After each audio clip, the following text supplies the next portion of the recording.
Good morning बच्चों। सबसे पहले तो मैं आपको ये बताना चाहूँगी कि आज आपका ही दिन है, गर्ल्स चाइल्ड डे। तो उसके लिए हैप्पी गर्ल्स चाइल्ड डे आप सबको। और मैं उम्मीद करती हूँ आज के दिन आप बहुत खुश होंगी, प्रसन्न होंगी, अपना दिन बड़े खुशहाली से मनाएंगी। और इसके साथ साथ प्रसन्न रहते हुए इस त्यौहार को मनाते हुए आज हम अपनी पढ़ाई भी शुरू करेंगे। तो अब हम लोग आते हैं अपनी पढ़ाई पे। माता मरियम को प्रणाम बोलिए सब लोग एक साथ, हाथ जोड़ के उन्हें नमन करिए, उन्हें याद करिए अपने दिल में कि इस महामारी से हम सबको उबारे जल्दी, हम सभी एक साथ विद्यालय में आकर अपनी पढ़ाई सुचारू रूप से संपन्न कर सकें। निश्चित रूप से अगर हम अपनी पुकार माँ से कहेंगे तो निश्चित रूप से सुनेंगी वो हमारी प्रार्थना। तो एक बार उन्हें प्रणाम करते हुए हम लोग अपनी पढ़ाई शुरू करेंगे बच्चों। तो अभी मैं आपको आचार्य महावीर प्रसाद द्विवेदी के बारे में बता रही थी। इसके पहले मैं इनके जीवन परिचय को बता चुकी हूँ। और इनका जो पाठ है महाकवि माँ का प्रभात वर्णन, इस पाठ का शुरू का अंश मैंने आपको पढ़ाया था। ये भी बताया था कि इसमें किस चीज़ के बारे में बताया गया है। सूर्य और चंद्रमा के बारे में प्रकाश डाला गया है। तो अभी आपके सामने संकेत है कि जब कमल शोभित होते हैं तब कुमुद नहीं, और जब कुमुद शोभित होते हैं तब कमल नहीं। दोनों की दशा बहुधा एक सी होती है। आप देखी होंगी जब भोर का समय होता है तो भोर के समय 3 बजे 4 बजे न तो पूर्ण रूप से सूर्योदय होता है और न ही पूर्ण रूप से चंद्रमा का अस्त होता है। आप जानते हैं कि सूर्योदय के बाद ही कमल पूर्ण रूप से खिलता है और चंद्रमा के अस्त होने के बाद कुमुदनी पूर्ण रूप से मुरझा जाती है।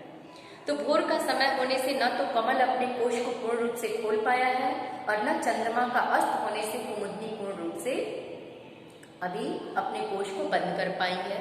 तो दोनों की स्थिति एक है, कुमुदनी बंद होने को है, कमल खिलने को है। तो दोनों की स्थिति बिल्कुल एक है, क्योंकि चंद्रमा अस्त होने की स्थिति में है और सूर्य उदय होने की स्थिति में है। इसलिए दोनों में तुल्यता देखी जा रही है, समानता देखी जा रही है। तो एक की शोभा आधी ही रह गई है और दूसरी आधी प्राप्त होने को है। अर्थात कमल पूर्ण रूप से खिल के शोभा को प्राप्त होने की स्थिति में है, कुमुदनी जो पूर्ण शोभा को प्राप्त हो रही थी अब उसके शोभा का अंत होना है। दोनों पे भौरे मंडरा रहे हैं, समझ ही नहीं पा रहे हैं कि कौन खिलेगा और कौन किसका अंत होगा। इसलिए वो दोनों पे मंडरा रहे हैं और दोनों की ही प्रशंसा के गीत गा रहे हैं। इसी से इस समय कुमुद और कमल दोनों ही समता को प्राप्त हो रहे हैं। क्यों समता को प्राप्त हो रहा है? न तो सूर्य पूर्ण रूप से उदय हुआ है न चंद्रमा का अस्त हुआ है। सूर्य के उदय होने के बाद ही कमल पूर्ण रूप से खिलता है और चंद्रमा के अस्त होने के बाद कुमुदनी पूर्ण रूप से बंद होती है। तो इसलिए भौरे दोनों की प्रशंसा की गुण गा रहा है। दोनों ही समान स्थिति को प्राप्त है, कमल और कुमुद। भोर का समय आगे देखिए। सायंकाल जिस समय चंद्रमा का उदय हुआ था उस समय वो बहुत लावड़े था, लावड़े लालिमा लिए हुए। जब चंद्रमा उदित होता है तो लालिमा लिए होता है। धीरे धीरे उसकी दीप्ति, उसकी सुंदरता बढ़ती जाती है। वह ठहरा रसिक, चंद्रमा को यहाँ रसिक प्राणी के रूप में बताया गया है। उसने सोचा रात बड़ी लंबी है तो कैसे कटेगी, तो क्या करता है, कुमुदनी जो कुमुदनी फूल होता है उन कुमुदनियों के साथ वो हंसी मजाक करने की बात को सोचता है और उन्हीं के पास जाता है। फिर इस तरह खेलते कूदते यहाँ देखिए, जब कुमुदनियों के पास वो जाता है हंसी मजाक करे, ऐसा लेखक ने कल्पना क्यों कर डाला? क्योंकि जब चंद्रमा उदित होता है तभी कुमुदनी खिलती है। तो कुमुदनी का खिलना, यहाँ लेखक के मन में ये कल्पना आई कि कुमुदनी का खिलना ही मानो रसिक प्राणी चंद्रमा का उसके पास जाना और उसे देखकर उसके साथ हंसी मजाक करना। इसलिए कुमुदनी अपने खिले हुए रूप में अपने हंसी को प्रकट कर रही है। अतः हुआ उसकी शोभा के साथ साथ हास परिहास करके उसका विकास करने लगा। कौन? चंद्रमा। कुमुदनी के साथ हंसी मजाक करते करते उसका विकास पूर्ण रूप से कर दिया। अर्थात रात्रि के समय कुमुदनी पूर्ण रूप से खिल गई। इस तरह खेलते कूदते उसकी सारी रात चंद्रमा की बीत गई। वह थक भी गया, उसका शरीर धीरे धीरे पीला पड़ गया। किरण जाल शस्त्र शिथिल हो गए उसके चंद्रमा के। इससे वह दूसरी दिगंगना पश्चिम दिशा की गोद में जा गिरा, क्योंकि जब वो उदित होता है उसके विपरीत दिशा में उसका अस्त होता है। वह शायद इसलिए किया कि रात भर के जगे हैं, लाओ अब उसकी गोद में थोड़ा आराम कर लें। तो वह आराम करने के लिए मानो पश्चिम दिशा रूपी स्त्री के पास जाता है। तो इस गद्यांश में चंद्रमा को किस प्राणी के रूप में दिखाया गया है? तो इस गद्यांश में चंद्रमा को रसिक प्राणी के रूप में दिखाया गया है। और दूसरी चीज, अगर ये प्रश्न पूछा जाए कि चंद्रमा अपनी रात को बिताने के लिए किसके पास जाता है, तो चंद्रमा अपनी रात बिताने के लिए कुमुदनी के पास जाता है, उसके साथ हंसी मजाक करता है, उसका विकास करता है। इस प्रकार उसकी पूरी रात बीत जाती है और जब वह थक जाता है तो पश्चिम दिशा रूपी स्त्री के पास चला जाता है। अगला अंश देखिए, अंधकार के विकट पैरी महाराज अंशुमाली अभी तक दिखाई ही नहीं दिए, तथापि उसके सारथी अरुण ने ही उसके अवतीर्ण होने से पहले ही थोड़े ही नहीं समस्त मील का समूल नाश कर दिया। अंधकार के विकट पैरी महाराज अंशुमाली, अंशुमाली किसको कहा गया? सूर्य देवता को। सूर्य देवता के सारथी कौन है? अरुण। अरुण मतलब लालिमा। तो सूर्य देवता के आने से पहले ही उनका सारथी अर्थात लालिमा संपूर्ण तिमिर को अर्थात अंधकार को, रात को नष्ट कर देता है। अब इस सूर्य के द्वारा एक प्रतापी तेजस्वी पुरुष की विशेषता को बताया गया है कि जैसे सूर्य एक तेजस्वी प्रतापी वीर पुरुष है, वैसे ही तेजस्वी प्रतापी और वीर पुरुष होते हैं और उनके सैनिक भी उतने ही पराक्रमी वीर और तेजस्वी होते हैं। अपने राजा महाराजा को कष्ट देने के बजाय वो स्वयं ही दुश्मनों का पराभव कर डालते हैं। वैसे ही सूर्य पराक्रमी और तेजस्वी है, उसके आने से पहले ही उसका सारथी अरुण संपूर्ण दुश्मनों का सफाया कर डालता है अर्थात अंधकार का पूरी तरह से नाश कर डालता है। क्योंकि उनकी विशेषता को आगे यहाँ बताया भी गया है कि जो प्रतापी पुरुष अपने तेज से अपने शत्रुओं का पराभव करने की शक्ति रखते हैं, उनके अग्रगामी सेवक भी कम पराक्रमी नहीं होते। तो यहाँ अग्रगामी सेवक कौन है? अरुण। अरुण कौन है? सूर्य का सारथी। स्वामी को श्रम न देकर वो खुद ही उसके विपक्षियों का उच्छेद कर डालते हैं, अर्थात अपने स्वामी को वो कष्ट देना नहीं चाहते, अपने दुश्मनों को वो जड़ से निकाल फेंकते हैं। इस तरह अरुण के द्वारा अखिल अंधकार का तिरोभाव होते ही, तिरोभाव माने नष्ट होना, अरुण सूर्य का सारथी वो खुद ही आकर के संपूर्ण अंधकार का नष्ट कर देता है, तिरोभाव माने नष्ट कर देता है। तो बेचारी रात पे भी आफत आ पड़ती है, क्योंकि वो रात भी अंधकार का साथ देती है, इसलिए रात का भी जाना स्वाभाविक है, क्योंकि जो दुश्मन के साथ है उसको भी उसके साथ जाना ही होगा, क्योंकि उसको भी भय है कि उसका भी उसके ऊपर भी प्रहार किया जा सकता है। इसलिए रात भी बेचारी चली गई, क्योंकि वो निरुपाय है, उसके पास कोई उपाय नहीं है, इसलिए वो भी चली गई। रह गई दिन और रात की संधि, यानी दिन और रात की संधि दोनों के बीच का समय अर्थात प्रातःकालीन संध्या, जो भोर का समय कहलाता है। सो अरुण कमलों को ही अपना अल्पव्यक्त सुता सदृश संध्या के लाल लाल और अतिशय कोमल हाथ पैर समझिए। यहाँ देखिए जो कमल है, उस कमल को ही यहाँ लेखक ने छोटे छोटे कोमल कोमल हाथ पैरों के रूप में कल्पना कर डाला है। यहाँ देखिए वात्सल्य रस है। मधुप मालाओं से छाए हुए नील कमलों को ही काजल लगी हुई उसकी आंखें जानिए। जो मधुप मालाएं अर्थात जो नील कमल होते हैं, उस नील कमल को देखकर लेखक ने कल्पना कर डाली कि मानो काजल लगी उसकी आंखें हैं। पक्षियों के कलकल शब्द को इसको तोतली बोली समझिए, क्योंकि जब प्रातःकाल होता है तो पक्षियां भी गुंजार करने लगती हैं, तो पक्षियों की गुंजार ही मानो उसकी तोतली भाषा है, तोतली बोली है संध्या रूपी बालक की। ऐसे संध्या ने जब देखा कि रात इस लोक से जा रही है, तब पक्षियों के कोलाहल के बहाने यह कहती हुई अम्मा मैं भी आती हूँ, वह भी उसके पीछे दौड़ पड़ी। जब रात चली गई तो प्रातःकालीन संध्या सोची कि अब मैं क्या करूंगी। वो भी अपने मालूम माँ रात्रि के साथ कहती हुई माँ ठहरो, मैं भी तुम्हारे साथ जाती हूँ, और उसके पास साथ चली जाती। अर्थात प्रातःकालीन संध्या का भी अंत हो जाता है सूर्य और अरुण के आने से पहले। अब देखिए उसके आगे का अंश। अंधकार गया, रात गई, प्रातःकालीन संध्या भी गई, विपक्षी दल के एकदम पैर उखड़ गए, क्योंकि रात तो चली गई, प्रातःकालीन संध्या भी चली गई, तो विपक्षी दल का कोई नामो निशान नहीं रह गया। अकेला सूर्य और उसका सारथी अरुण ही यहाँ दिखाई दे रहे हैं। तो बासर विधाता, बासर माने दिन होता है, विधाता माने देवता। तो दिन के देवता कौन है? भास्कर। भास्कर माने सूर्य। तो दिन के देवता सूर्य निकल आते हैं पूरी तैयारी के साथ। पुलिस पाणी इंद्र की पूर्व दिशा में नए सोने के समान उनकी पीली पीली किरणों का समूह छा गया। उनके इस प्रकार आविर्भाव से एक अजीब ही दृश्य दिखाई दिया। यानी सब जब सूर्योदय होता है तो सूर्योदय के बाद का दृश्य ही अजीब तरह का होता है। जैसे आप कहीं का सूर्योदय अगर देखी होंगी तो निश्चित रूप से आपके मन में ये भाव आ जाएगा कि कैसे सूर्य निकलता है। ऐसे लगता है मानो आकाश रूपी समुद्र से किरण रूपी रस्सी के सहारे कोई घड़े को बांधकर बाहर की ओर खींच रहा, ऐसा ही प्रतीत होता है। तो वह एक प्रकार से कैसा लग रहा है, यहाँ देखिए, उसे देखकर ऐसा लगता है जैसे बड़वा नल जो समुद्र में लगता है। बड़वा नल कहाँ लगता है? समुद्र में। तो ऐसा ही प्रतीत हो रहा है जैसे बड़वा नल हो। वह एक प्रकार का आग है जो समुद्र के जल को जलाया करती है।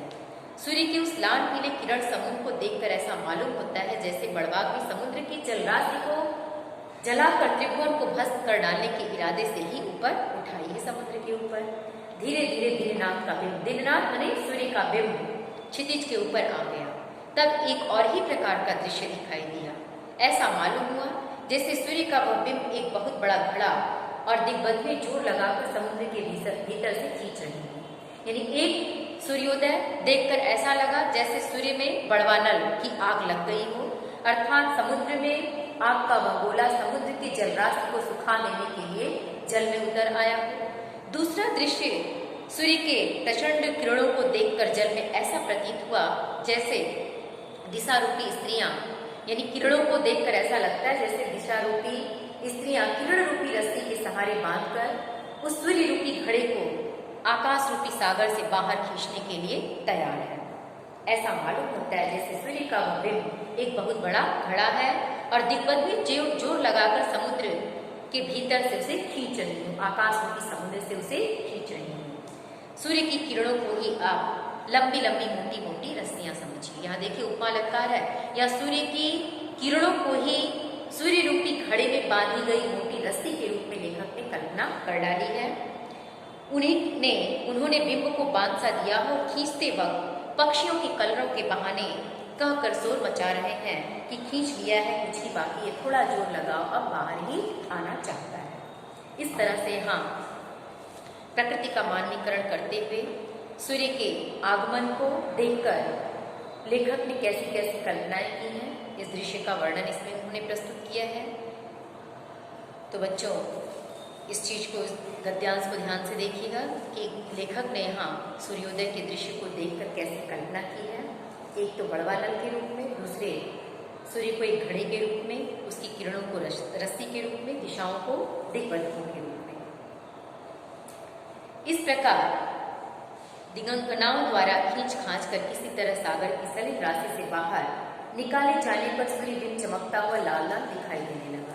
यानी दिशा रूपी स्त्रियों के द्वारा किरण रूपी रस्सी के सहारे सूर्य रूपी घड़े को खींचकर बाहर ला दिया गया। अच्छा बताइए तो सही है, किस तरह, इस तरह का क्यों है? हमारी समझ में तो यही आता है कि सारी रात पयोनिधि के पानी के भीतर जब यह पड़ा था तब बड़वाग्नि की ज्वाला ने इसे खूब तपाया और दहकाया। तभी तो ये खैर खदीर के जले हुए कुंदे के अंगार के सदिश लालिमा लिए हुए इतना शुभ्र दिखाई दे रहा है। खदीर जो खैर पान में लगाकर खाते हैं, खैर आप देखी होंगी पान में लगाकर खाया जाता है। तो लेखक ने कल्पना की कि जब ये पूरी रात बड़वा नल समुद्र की आग को जलाता रहा, दहकता रहा, तो दहकते दहकते क्या स्थिति को प्राप्त हो गया। जब ये बड़वाग्नि की ज्वाला ने इसे खूब तपाया, खूब दहकाया, तो खूब दहकाने टपकने के बाद ये खैर खदीर के जलित हुए कुंदे के अंगार के सदिश लालिमा लिए हुए इतना शुभ्र दिखाई दे रहा है। जैसे आप कोयला जलाती है तो जलते जलते जब एकदम लालिमा से परिपूर्ण हो जाता है तो लालिमा से भी खत्म हो जाती, सफेद चमकता हुआ दिखाई देने लगता है। वैसे ही दहकते दहकते अब सफेदी लिए हुए चमकता हुआ दिखाई, शुभ्र दिखाई दे रहा है। अन्यथा आप कह लीजिए इसके इतने अंगार गौर होने के और कारण क्या हो सकते? यही कारण है कि बड़वा नल की आग ने इसे खूब, इसकी ज्वाला ने इसे तपाया, तपाने के कारण ये खैर सदिश जले हुए अंगार के कुंदे की तरह चमकता हुआ, दहकता हुआ दिखाई दे रहा है। ये लेखक की कल्पना है। अब देखिए यहाँ इस गद्यांश में सूर्य देवता की उदारता के बारे में कहा गया है कि सूर्य देवता की उदारता और न्यायशीलता तारीफ के लायक है। तरफदारी तो उसे छू तक नहीं गई, पक्षपात की गंध तो उसके अंदर है ही नहीं। इस गद्यांश में सूर्य को एक उदार, न्यायशील और निष्पक्ष प्राणी के रूप में कहा गया है, इसलिए क्योंकि जो उदार होता है, निष्पक्ष होता है, वो किसी के साथ कोई पक्षपात नहीं करता, सबके साथ समान भाव रखता है। ठीक उसी तरह से जब सूर्योदय होता है, सूर्य का आगमन होता है, तो सूर्य किसी के साथ कोई पक्षपात नहीं करता, चाहे पूंजीपति हो, चाहे निर्धन वर्ग हो, चाहे मध्यम वर्ग हो। हर वर्ग के साथ वह अपनी किरण को समान रूप से बिखेरता है, सबको समान रूप से ऊर्जा प्रदान करता है, सबके लिए उसकी ऊर्जा समान होती है, किसी के साथ कहीं कोई वो पक्षपात नहीं करता। इसलिए यहाँ सूर्य एक उदारशील, न्यायशील और निष्पक्ष प्राणी के रूप में कहा गया है। तो वह उदित होते ही तरफदारियों से छू तक नहीं गई, पक्षपात की गंध तो उसके अंदर है ही नहीं। उदित होते उदयाचल पर ही नहीं, क्षण भर में ही वह अपनी किरण कला को संपूर्ण पर्वत शिखर पर बिखेर देता है और पर्वतों के शिखरों पर फैलकर उसकी शोभा को बढ़ा देता है। उसकी इस उदारता के कारण ऐसा मालूम होता है जैसे सभी भूधरों ने अपने शिखरों, अपने मस्तकों पर दोपहिया के लाल लाल फूलों के मुकुट को धारण कर लिए हो, क्योंकि सूर्य के उदित होते ही पहाड़ों पे दोपहिया के जो लाल लाल फूल होते हैं वो सुशोभित हो जाते हैं। तो उन सुंदर खिले हुए फूलों को देखकर ऐसा लगता है जैसे उसके आगमन को देखकर वो फूल खिल गया और वो खिले हुए फूल मानो मुकुट के रूप में सुशोभित हो रहे हैं। सच है, उदासीन सज्जन अपने चारु चरित्रों से, चारु माने सुंदर, चारु चरित्र माने सुंदर चरित्र से अपने ही उदय देश को नहीं अन्य देशों को भी आप्यायित करते हैं, यानी प्रभावित करते हैं। जो उदासीन, न्यायशील, निष्पक्ष प्राणी होता है वो अपनी निष्पक्षता से, अपनी उदारता से, अपने अच्छी बुद्धि और विवेक से, अपने सुंदर चरित्र से अपने स्थान को ही नहीं अन्य जगहों पर अपने प्रभाव को फैलाता है, वहाँ के वातावरण को सुंदर बनाने की कोशिश करता है। जैसे सूर्य देव निष्पक्ष और उदार भाव से जहाँ उदित होते हैं, केवल वहाँ के वातावरण को ही सुंदरता से परिपूर्ण नहीं करते, संपूर्ण प्रकृति के एक एक अंग पर अपनी किरणों को बिखेरते हैं। हर अंग में अपनी किरण, अपनी आभा से मतलब अपनी जो उनकी ऊर्जा है उस ऊर्जा से सबको प्रसन्नता की कगार में पहुंचाते हैं। किसी के साथ कोई उनका पक्षपात का भाव दिखाई नहीं देता है। तो इस गद्यांश में सूर्य को एक उदारशील, न्यायशील प्राणी के रूप में कहा गया है, क्योंकि केवल जहाँ वो उदित होते हैं वहाँ के वातावरण को ही आलोक से नहीं भरते, वो पृथ्वी के एक एक कण को आलोकित कर देते हैं। हर जगह प्रकृति में प्रसन्नता की लहर दौड़ जाती है। तो इस तरह से सूर्य देवता को एक उदार, न्यायशील और निष्पक्ष प्राणी कहा गया है। थैंक यू बच्चों, इतना आप कर लीजिएगा।